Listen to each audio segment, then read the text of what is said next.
Dear students, पिछले video में हम भारतीय संविधान के स्रोत के बारे में आपको बताए थे, लेकिन आज जो हम बताने जा रहे हैं वह भारतीय संविधान के कितने अनुसूची है, कितने शेड्यूल्स हैं, इस बारे में भली भांति आप लोग आसान शब्दों में समझिए। और अनुसूची क्या है? तो भारतीय संविधान में अनुसूची उसे कहते हैं जो भारतीय संविधान में कोई भी शब्द बार बार आता है और लगभग सभी शब्दों को अगर एक जगह कलेक्ट करके उसे डिफाइन कर दिया जाए और उसे यानी सभी शब्दों को एक जगह कलेक्ट करके डिफाइन कर दिया जाए तो उसे हम अनुसूची कहते हैं। और भारतीय संविधान में जो हमारा मूल संविधान यानी संविधान बनकर तैयार हुआ, उस समय अनुसूचियों की संख्या यानी शेड्यूल्स जो थे वह 8 थे और एट प्रेजेंट 12 है। तो वह अनुसूची कौन कौन है, इस विषय वस्तु को भली भांति आप लोग समझ लीजिए, जो आपके लिए काफ़ी कारगर सिद्ध होगी।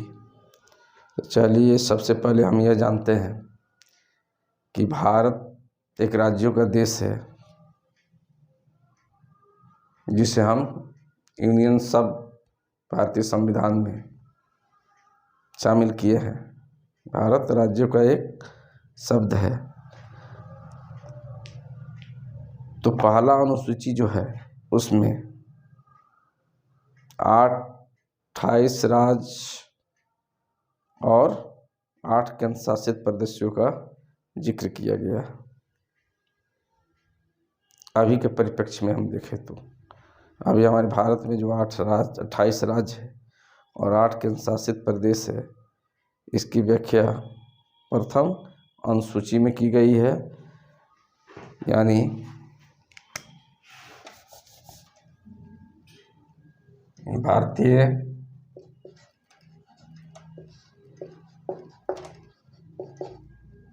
संविधान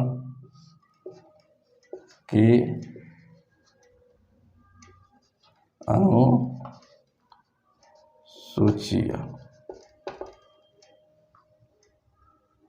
तो भारतीय संविधान की अनुसूची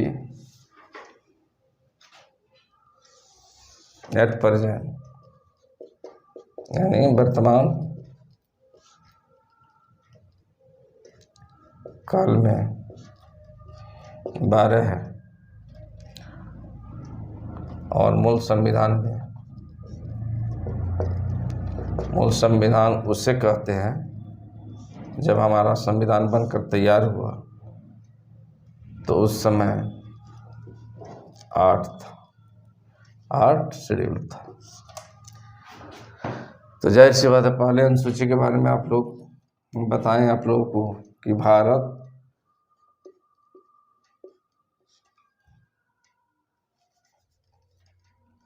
पहला जो अनुसूची है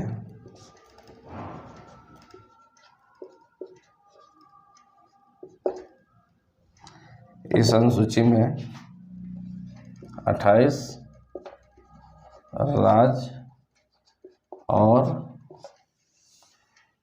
8 केंद्र शासित प्रदेश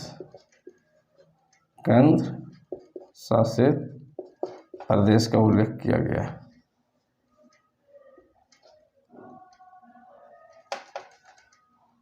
आठ केंद्र शासित प्रदेश का उल्लेख किया गया है। ओके, दूसरा जो अनुसूची है वह दूसरा अनुसूची जो भारतीय संवैधानिक पद पर कोई भी व्यक्ति बैठा है उसके वेतन और भत्ते से संबंधित है। तो ये टिक्स आप लोग ध्यान में रखिए कि दूसरा जो अनुसूची है वो किससे संबंधित है? वेतन, दूसरा अनुसूची वेतन एवं भत्ते से संबंधित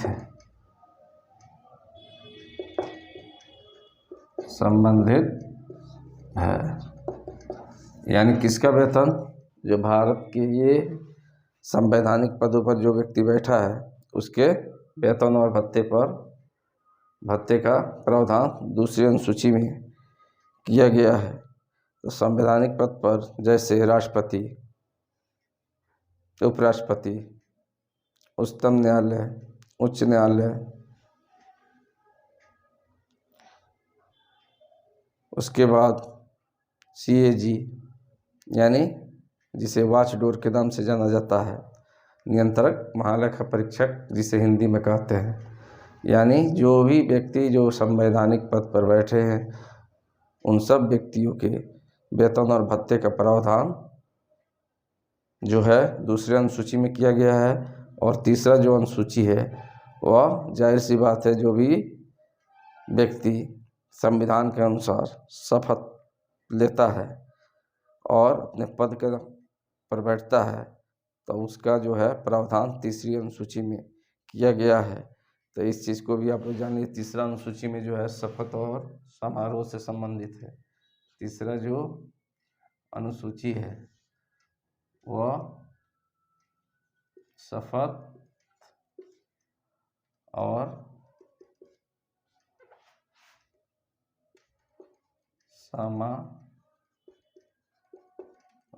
शपथ समारोह से संबंधित है,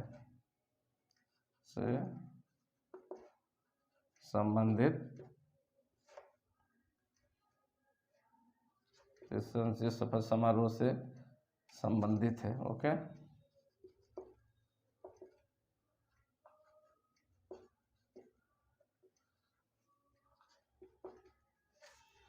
चौथा जो अनुसूची है वह यह है। तो ये शपथ समारोह किसका है? यानी कोई भी व्यक्ति भारतीय संविधान के अनुसार, कोई भी व्यक्ति अगर भारतीय संविधान के अनुसार संवैधानिक पद पर बैठता है और शपथ और समारोह संविधान का शपथ लेता है तो उसका जो व्याख्या किया गया है, उसके बारे में जो प्रावधान किया गया है वह भारतीय संविधान की तीसरी अनुसूची में उसको डिफाइन किया गया है। चौथा जो है तो हम बता चुके हैं, चौथा जो अनुसूची है वो राज्यसभा में, यानी भारतीय संविधान का जिसे अपर हाउस के नाम से जाना जाता है, यानी स्टेट ऑफ द काउंसिल जिसे दूसरे शब्दों में कहते हैं, उसके सीटों के बारे में से संबंधित है। यानी कहने का अर्थ यह है कि राज्यसभा में एक अस्थाई सदन है और उसमें जो व्यक्ति यानी 1/3 व्यक्ति जो प्रत्येक 2 वर्ष के बाद चुनकर जाते हैं तो उन व्यक्तियों के बारे में व्याख्या किया गया है। तो यानी कहा जाए तो राज्यसभा में सीटों का यानी जो बंटवारा किया गया है तो किस राज्य में कितना सीट है, यानी 28 राज्य है तो 28 राज्य में राज्यसभा का सीटों का जो बंटवारा हुआ है इस विषय वस्तु से संबंधित प्रावधान चौथे अनुसूची में किया गया है। ओके, तो इस चीज़ को आप लोग भली भांति समझ गए होंगे कि चौथा अनुसूची जिसे स्टेट ऑफ द काउंसिल के नाम से जाना जाता है, उच्च सदन के नाम से जाना जाता है, जिसे कभी हम भंग नहीं कर सकते हैं, जिसमें सीटों की संख्या अधिकतम 250 है। तो उस सीटों का जो बंटवारा हुआ है यानी राज्यसभा में सीटों का आवंटन हुआ है प्रत्येक राज्य में, उसका जिक्र चौथा अनुसूची में किया गया है। राज्य सभा में सीटों का बंटवारा लिखिए, बंटवारा, सीटों का बंटवारा या यानी किस राज्य में कितना राज्यसभा का सीट है, इसकी व्याख्या, इसकी चर्चा भारतीय संविधान के चौथे अनुसूची में किया गया है। ओके, पांचवा जो अनुसूची है, पांचवा अनुसूची अनुसूचित जाति और जो अनुसूचित जनजाति है उसके प्रशासन से संबंधित प्रावधान किया गया है।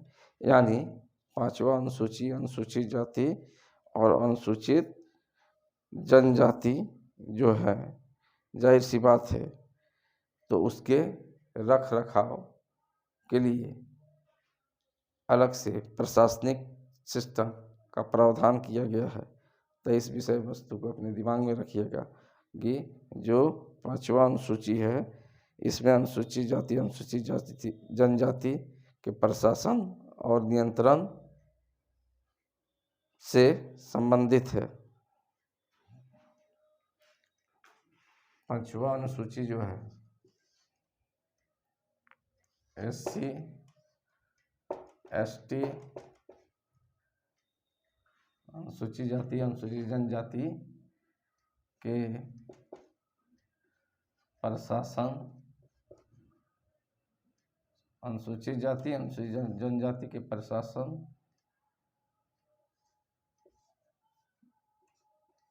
के नियंत्रण के बारे में व्याख्या किया गया है।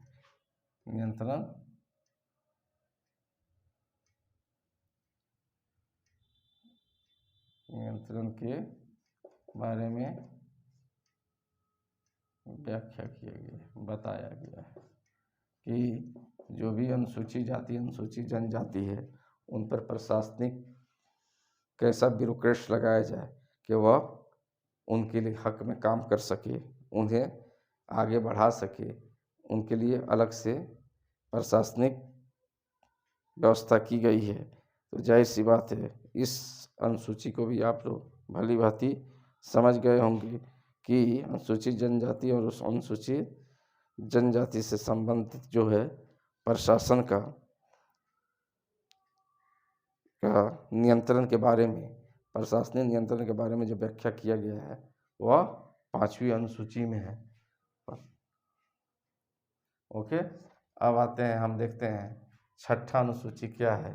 तो छठा अनुसूची में यह बताया गया है कि खासकर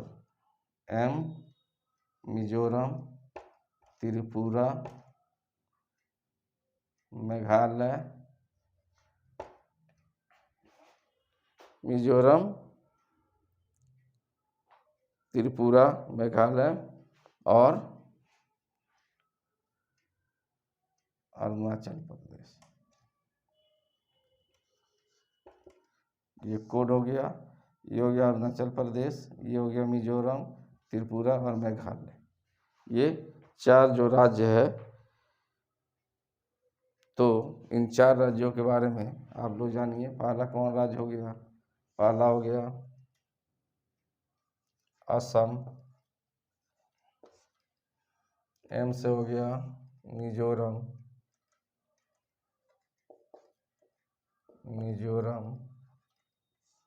ये हो गया त्रिपुरा,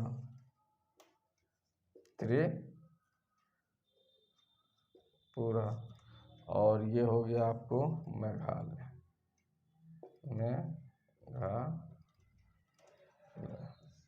यानी चार राज्यों के बारे में जो जिक्र किया गया है, तो चार राज्यों के बीच इसलिए किया गया है, चार राज्यों को मुख्य रूप से में जो जनजाति है, अनुसूचित जाति या जनजाति है, इनसे संबंधित व्याख्या किया गया है। इन चार राज्यों के जनजातियों को जाहिर सी बात है विशेष तरह का कानून बनाया गया है, एक अलग ढंग से कानून बनाया गया है और इन्हें डेवलप करने की भारतीय संविधान के अनुसार योजना जो बनाई गई है वह हमारे भारतीय संविधान के चौथा अनुसूची में हमारे भारतीय संविधान के यानी छठा अनुसूची में इसका प्रावधान किया गया है। ओके, तो यानी छठा अनुसूची भी आप लोग भली भांति समझ गए। एक हम बताए कि अनुसूचित जाति जनजाति के लिए अलग से प्रशासनिक व्यवस्था किया गया है, जो उसके डेवलपमेंट कर सके, उसके विकास कर सके, उस पर नियंत्रण कर सके और उसको ज़्यादा से ज़्यादा विकसित कर सके उस कम्युनिटी को। दूसरा है कि राज्य पर फोकस किया गया है, असम, मेघालय, त्रिपुरा और मिजोरम, यानी इन राज्यों को विशेष रूप से प्रावधान भारतीय संविधान में किया गया है। जो राज्य में अनुसूचित जाति बसे हुए हैं वह राज्य, ये सब राज्य कैसे डेवलप हो, कैसे आगे बढ़े, इसका प्रावधान किया गया है। तो नेक्स्ट हम देखते हैं यानी 7वां अनुसूची। तो 7वां अनुसूची जो है, इसके पहले ही हम आपको बताए हैं पिछले वाला वीडियो में कि 7वां अनुसूची में केंद्र और राज्यों के बीच क्या है, शक्तियों का बंटवारा किया गया है। शक्ति क्या है, कल के वीडियो में भी हम बताए हैं कि केंद्र और राज्य के बीच जो शक्तियों का बंटवारा किया गया है वह शक्ति क्या है। तो कुछ विषय भारतीय संविधान में वह है जिस विषय पर केंद्र सरकार कानून बनाती है, और कुछ विषय ऐसे होते हैं जिस पर राज्य सरकार कानून बनाती है, और कुछ विषय ऐसा दिया गया है जिस पर दोनों कानून बना सकती है। लेकिन अगर राज्य सरकार अगर कानून बनाई है और वह कानून का अडॉप्ट केंद्र सरकार कर लेती है, तो राज्य सरकार का वह कानून स्वतः खत्म हो जाता है। इस चीज़ को भी आप लोग ध्यानपूर्वक सुनिए कि जो समवर्ती सूची में, यानी केंद्र सूची, राज्य सूची और समवर्ती सूची, यानी और केंद्र और राज्य दोनों समवर्ती सूची के विषय पर कानून बनाएगा, तो केंद्र सरकार उस विषय पर अगर कानून बनाता है, राज्य सरकार बना चुका था, राज्य सरकार के कानून स्वतः खत्म हो जाएगी और केंद्र सरकार के कानून पूरे देश में लागू हो जाएगा। और कुछ ऐसे विषय हैं जिसे अवशिष्ट शक्ति कहते हैं, जो हमारे केंद्र के पास है और केंद्र सरकार उस पर कानून बनाती है। तो चलिए हम देखते हैं कि 7वीं अनुसूची में आपसे क्वेश्चन पूछा जाए कि 7वीं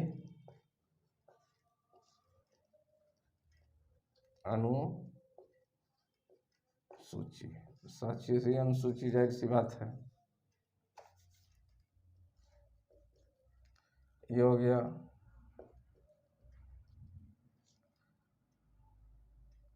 इसके हम संघ सूची, यानी संघ सूची, राज्य सूची और ये हो जाएगा आपको समवर्ती, यानी केंद्र सूची, राज्य सूची और समवर्ती सूची। इस पर दोनों कानून बना सकता है, केंद्र भी बना सकता है और राज्य भी बना सकता है। ओके, इस चीज़ को भली भांति आप लोग समझ गए होंगे। तो आप लोग इस चीज़ को जानने का प्रयास कीजिए कि केंद्र सूची में कितने विषय है, राज्य सूची में कितने विषय है और समवर्ती सूची में कितने विषय है। ओके, तो जाहिर सी बात है जिसे राज्य सूची कहते हैं उसे हम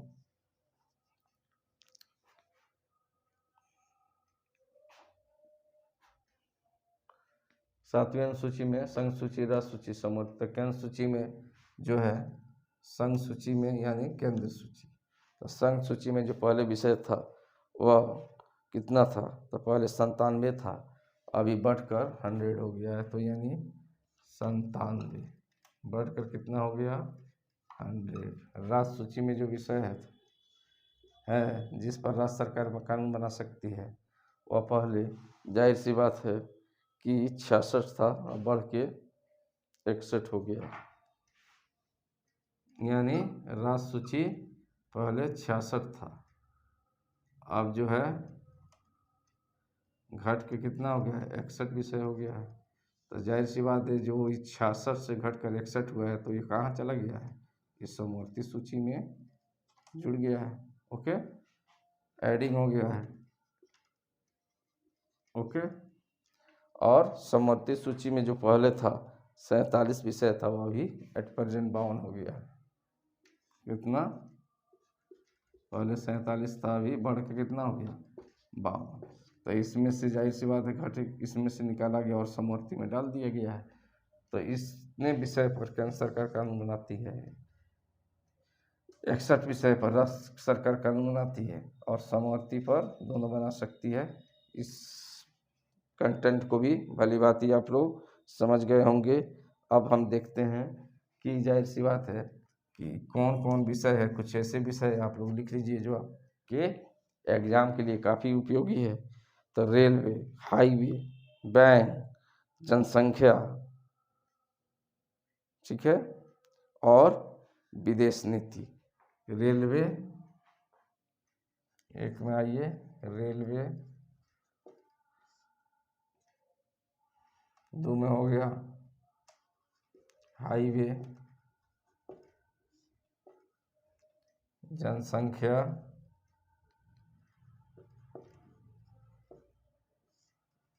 नियंत्रण, ओके, अफीम की खेती, अफीम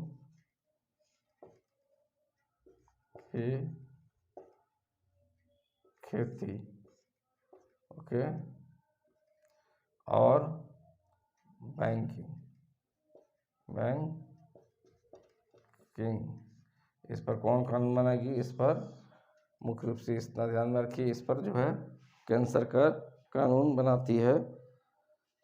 जाहिर सी बात है और भी जो केंद्र से रिलेटेड जितने भी विषय वस्तु है वो आपके जहन में घूम रहा होगा, उस लिस्ट को आप लोग ध्यानपूर्वक जो है देखिएगा। जो लिस्ट का भी हम नहीं होगा तो हम आपके वीडियो नेक्स्ट वीडियो में सेंड कर देंगे। तो जो मुख्य जो विषय है, जो मुख्य जो विषय है जिस पर केंद्र सरकार कानून बनाती है वह रेलवे है, हाईवे है, जनसंख्या है, नियंत्रण है, और अफीम की खेती है, बैंकिंग है, विदेश नीति है, विदेश नीति है, ओके। अब राष्ट्र सूची में वह विषय आते हैं जिस पर राज्य सरकार कानून बनाती है। तो नंबर 1 कौन विषय है जिस पर राज्य सरकार कानून बनाती है? जाहिर सी बात है तो पुलिस। कौन? पुलिस। अगर बात होगी कि सेना, तो सेना की बात होगी तो जाहिर सी बात है यहाँ पर आपको ध्यान आना चाहिए कि सेना के लिए कानून जो बनाती है वह केंद्र सरकार कानून बनाती है। कोई दिक्कत? तो हम यहाँ पर बोले पुलिस, पुलिस, कृषि, कृषि, ओके, पुलिस हो गया, कृषि हो गया, पानी हो गया, पुलिस, कृषि, वाटर, और पुलिस, कृषि, पानी, जन स्वास्थ्य, जन स्वास्थ्य, ओके। उसके बाद आइए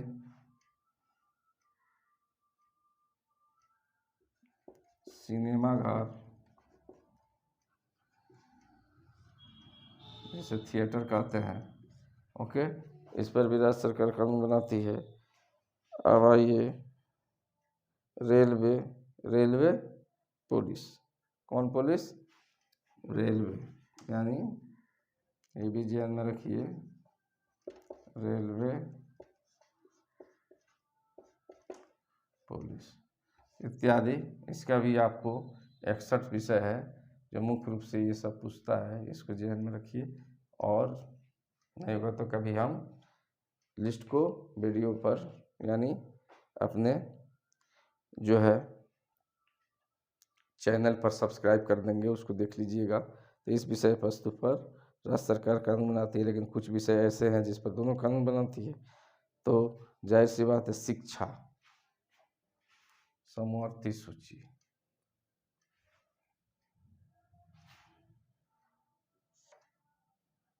चलिए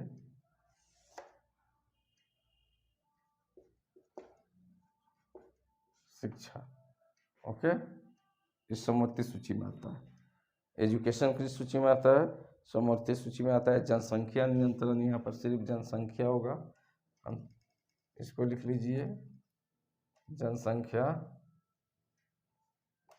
यहाँ हो गया पॉपुलेशन, यानी यहाँ हो गया जनसंख्या नियंत्रण, दोनों में कंफ्यूजन है, यानी जनसंख्या नियंत्रण, जनसंख्या नियंत्रण, इस पर समवर्ती सूची का यह विषय है और इस पर दोनों कानून बना सकती है। यहाँ हो गया पॉपुलेशन सिर्फ। ओके, इस चीज़ को भी आप लोग जान गए, तो जाहिर सी बात है। तो जनसंख्या यहाँ पर जो हम लिखे थे जनसंख्या नियंत्रण हो गया था, यहाँ पर जनसंख्या का यानी पॉपुलेशन, जनगणना होगा जनगणना। ओके, इस पर केंद्र सरकार कानून बनाती है, लेकिन जनसंख्या नियंत्रण पर यह दोनों बना सकती है, केंद्र भी बना सकता है और राज्य भी बना सकती है, जाहिर सी बात है। उसके बाद है वन्य जीव यानी वन जीव, नाप तौल, ये सब विषय जिस पर समवर्ती सूची में आते हैं और इस पर दोनों केंद्र सरकार और राज्य सरकार दोनों कानून बना सकती है। ओके, 8वीं अनुसूची में जो है, 8वीं अनुसूची में हम पहले आपको हम पिछले वाला वीडियो में बता चुके हैं कि 8वीं अनुसूची किससे संबंधित है। तो 8वीं अनुसूची भाषा से संबंधित है। किससे संबंधित है? भाषा से। 8वीं अनुसूची पूछिएगा किससे संबंधित है, तो भाषा से संबंधित है। ओके, इस चीज़ को वाली बात ये आप लोग जान गए, जो पिछले वीडियो में हम व्याख्या किए हैं उसको वाली बात ये आप लोग देख लीजिएगा 8वीं अनुसूची के बारे में, कि भारत के मूल संविधान में, यानी मूल संविधान में जो है भारतीय हमारे संविधान में जिस वक्त बनकर तैयार हुआ उसे मूल संविधान कहते हैं। तो मूल संविधान में भाषा की जो संख्या थी कितनी थी, तो मूल संविधान में भाषा की संख्या, जाहिर सी बात है, पहले 14 था मूल संविधान में, जो बढ़कर 14 से बढ़ा तो 15 हुआ, और 15 से बढ़ा तो 18 हुआ, 18 से बढ़ा तो अभी 22 है। ओके, जो एट प्रेजेंट है। तो इस विषय इसकी चर्चा हम पिछले वाले वीडियो में किए हैं, उसको भली बात देख लीजिएगा। और 9वीं अनुसूची है जो सबसे इम्पोर्टेंट है, 9वीं अनुसूची। ऐसा तो सब इम्पोर्टेंट है, लेकिन 9वीं अनुसूची हमारा संविधान लागू होने के बाद इसे जोड़ा गया है, जिसे में भूमि सुधार से संबंधित है। ओके, तो इस चीज़ को भली बात ही आप लोग समझ गए होंगे, इसमें कोई परेशानी नहीं हुई होगी, जाहिर सी बात है। तो 9वीं अनुसूची किससे संबंधित है? 9वीं अनुसूची में बताया गया है कि यह प्रथम संविधान संशोधन 1951 के में हमारे भारतीय संविधान में 9वीं अनुसूची को जोड़ा गया है। प्रथम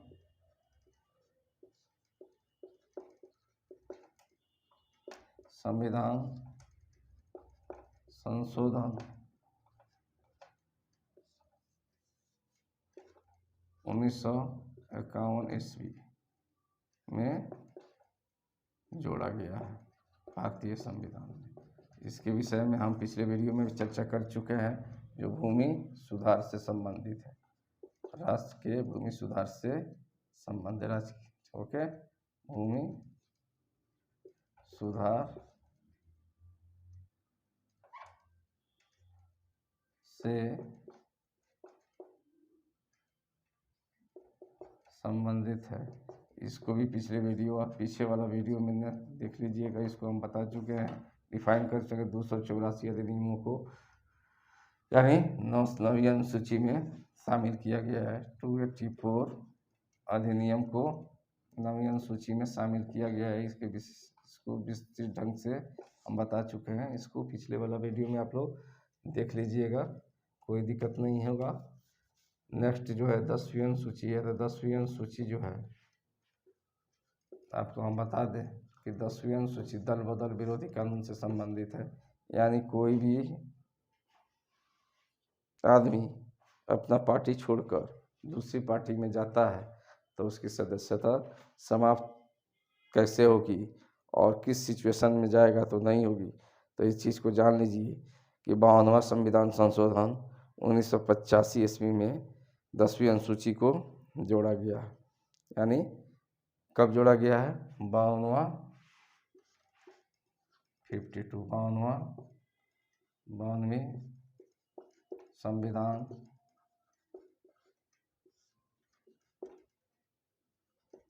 संशोधन 1985। 52वां संविधान संशोधन कितना? 1985 ईस्वी के द्वारा हमारे भारतीय संविधान में इसे जोड़ा गया। 52वां संविधान संशोधन 1985 का अनुसार दल बदल यानी दल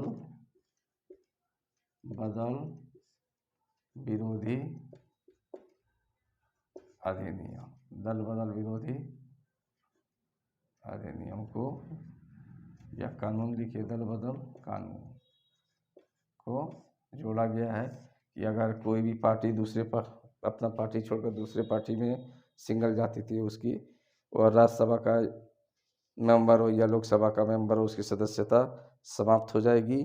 तो किस सिचुएशन में जाएगी? तो समाप्त नहीं होगी। यदि कोई भी विशेष पार्टी से दूसरे पार्टी में जाती है तो कम से कम 2/3 वो एमएलए हो या एमपी हो, 2/3 बहुमत के साथ जाती है तो उसकी जाहिर सी बात है उसकी सदस्यता बनी रहेगी। और 2/3 बहुमत से अगर नहीं जाती है, 2/3 सदस्य नहीं जाते हैं, 2/3 सदस्य नहीं जाते हैं तो उसकी सदस्यता समाप्त हो जाएगी, जिसे दोबारा चुनाव लड़के उसे अपनी सदस्यता बहाल करनी होगी। तो इस विषय वस्तु पर अलग एक वीडियो हम प्रस्तुत करेंगे, दल बदल विरोधी कानून से संबंधित, जिसको भली भांति आप लोग देखिएगा और आसान शब्द में समझिएगा दल बदल विरोधी अधिनियम क्या है। तो नेक्स्ट यानी शॉर्ट में आप लोग जानिए कि जो 10वीं अनुसूची है दल बदल विरोधी कानून से संबंधित है, नियम कानून से संबंधित है, जिसमें अगर कोई भी पार्टी एक दूसरी पार्टी में सिंगल यानी जाता है तो उसकी सदस्य समाप्त हो जाएगी। लेकिन जाहिर सी बात है अगर 2/3 सदस्य उसके यानी 2/3 बहुमत के साथ वह जाए, 2/3 बहुमत के साथ एक पार्टी से दूसरी पार्टी में अगर कोई भी व्यक्ति जाता है तो उसकी सदस्यता खत्म नहीं होगी, वह एमएलए हो या एमपी हो। 11वीं अनुसूची में है तो 11वीं अनुसूची जाहिर सी बात है आप लोग जानिए 11वीं अनुसूची किससे संबंधित है। तो 11वीं अनुसूची जो है 11वीं अनुसूची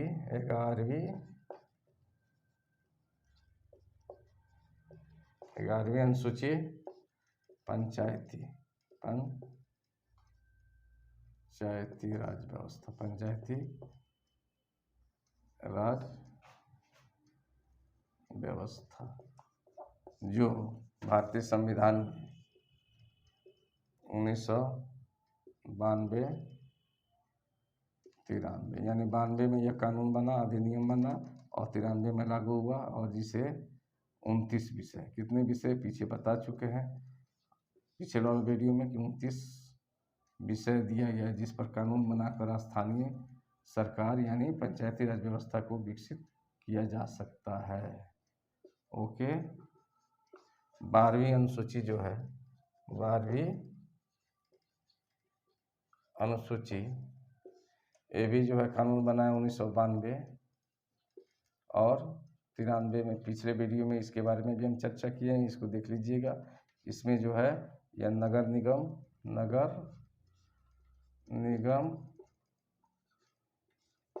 स्थानीय स्वशासन, स्थानीय स्वशासन से संबंधित, यानी नगर निगम, नगर परिषद को कैसे, यानी शहरी क्षेत्र का विकास कैसे होगा, कैसे विकसित किया जाएगा, इसके लिए हमारे भारतीय संविधान में 18 विषय है जिस पर कानून बनाकर राज्य सरकार उस क्षेत्र को विकसित कर सकता है। और ये जो विषय है इस पर कानून बनाने का 11वीं अनुसूची और 12वीं अनुसूची पर कानून बनाने का जो अधिकार है वह राज्य सरकार है। ओके, चलिए, इस विषय वस्तु को भली भांति आप लोग समझ गए होंगे। अगर वीडियो अच्छा लगे तो इसे लाइक कीजिए, सब्सक्राइब कीजिए और कमेंट करके हमको बताइए कि कहीं पर कोई आप लोगों को परेशानी तो नहीं हो रही है। अगर परेशानी होती होगी तो हम उसमें सुधार करेंगे। Okay, thanks.